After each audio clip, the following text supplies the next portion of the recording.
ให้ดูสังขารทั้งหลายมันไม่เที่ยงแท้แน่นอนพุทโธจริงๆหมายถึงจิตบริสุทธิ์จิตใสสะอาด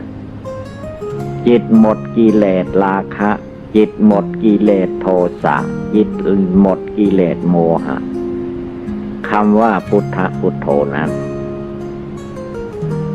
แม้คนเราก็ตามรูปร่างจะเป็นคนหัวดำผ้าดำอย่างไรก็ตามถ้าภาวนาจริงๆให้จิตใจนั้นหลุดออกจากกิเลสความโกรธหลุดออกจากกิเลสความโลภหลุดออกจากกิเลสความหลงกิเลสราคะโทสะไม่มีในจิตใจของผู้ปฏิบัติแม้จะเป็นญาติเป็นโยมเป็นคฤหัสถ์อย่างไรก็ตามก็เข้าถึงพุทธะพุทโธจิตใจบริสุทธิ์หลุดพ้นจากกิเลสได้เหมือนกัน